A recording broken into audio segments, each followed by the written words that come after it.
Samantala, narito naman ang Panahon TV Express kasama si Amor La Rosa.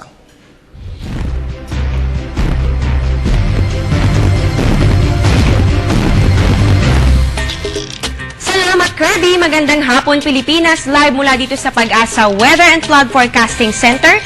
Ito ang Panahon TV Express. Alas 3 na, kaya ito ang pinakabagong ulat panahon sa buong bansa.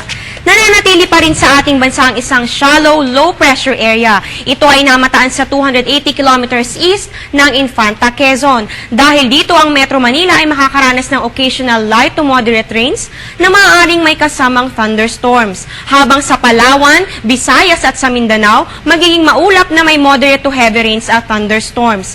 Ang natitirang bahagi naman ng bansa ay makakaranas ng paminsan-minsang light to moderate rains at thunderstorm, lalo na po yan sa hapon o sa gabi. Ayon po kay Mr. Samuel Duran, isang weather forecaster ng Pag-asa, ang isang low-pressure area ay nalulusaw kung hindi nito makuha ang amount of moisture na kailangan nito. Nasabi rin niya na itong low-pressure area na ito ay mahina pa sa ngayon, ngunit ang tabayanan ng kanilang susunod na update tungkol dito. Ngayon, silipin naman natin ang lagay ng panahon sa iba't ibang bahagi ng bansa.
Po ay nag-release na ng rainfall warning ang Pag-asa. Magkakaroon ng light to moderate rains sa ilang bahagi ng National Capital Region, kabilang ang Marikina, Pasig, San Juan at Mandaluyong. Ganon rin po sa Valenzuela, Caloocan at northern portion ng Quezon City.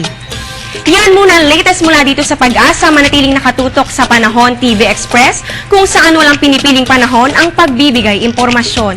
Ako si Amor La Rosa, magandang hapon. Balik sa'yo, Kirby. Maraming salamat, Amor.